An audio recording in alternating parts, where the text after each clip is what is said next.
The Canadian, or Homo canidus, is a truly noble creature, and while similar to the more common Homo sapien, has several unique traits. Here we see the Canadian in his natural habitat. Observe how the traditional garb of the Canadian allows him to perfectly blend in with his surroundings. The plaid shirt serves to confuse potential predators, while the head covering, or toque, keeps the Canadian's head and ears warm. The Canadian diet consists mainly of poutine and maple syrup.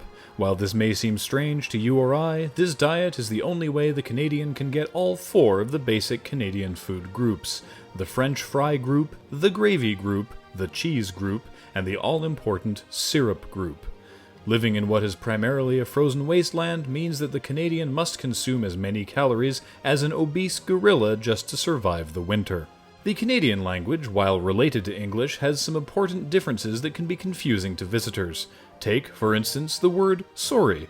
In English, it is used to apologize for a misdeed, but extensive research indicates that the Canadian usage is much more complex, and Canadians appear to be able to have whole conversations using nothing but this word. Written Canadian can also be confusing to outsiders because, while most words are pronounced the same as English, they seem to randomly add extra U's and sometimes even arbitrarily rearrange letters. Thankfully, many word processors now provide easy Canadian to English translation services. If you happen to meet a Canadian while traveling abroad, be sure to ask about any other Canadian you may have met. This will show your interest in Canadian culture and can be a great icebreaker. And I see that you're from Canada. Yes, yeah. Do you know Ted? Oh, Coastal Ted or Mountain Ted?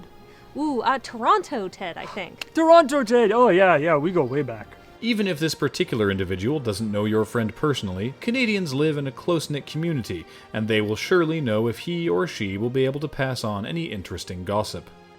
In some situations, particularly when intoxicated on traditional fermented beverages, Canadians can seem quite foolhardy, often taking risks that most people would consider unnecessary or stupid. Luckily, the Canadian is not only sturdy, but also possesses an evolutionary adaptation known as socialized medicine.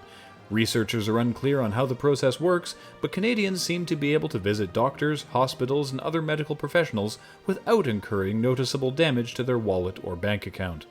While Canadians are mostly a friendly and relaxed people, one thing they cannot tolerate is rudeness.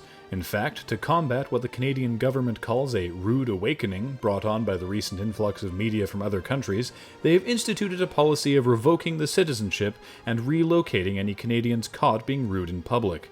The United Nations frowns on this policy, but the Canadian government's profuse apologizing has so far prevented any official sanctions. It is common knowledge that Canadians will often end a phrase using the sound A. What most people don't know is that this sound is actually part of a complex mating call. Yeah, see the hockey game last night, eh? I was out tree planting last night, eh? Bonspiel, eh? Double, eh? Eh? Eh? Eh? Eh? It indicates interest by the other party, and the beautiful, sensual Canadian mating dance can begin.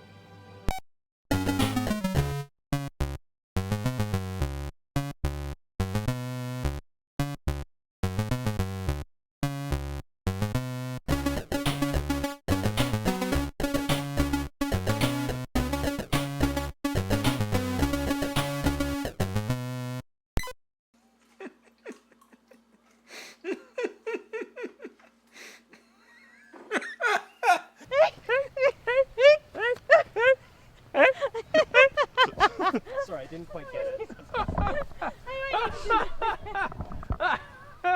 Are you sure he's Canadian? Oh, he totally knocked up my sister and just like right in the badge. That'll do. Cut.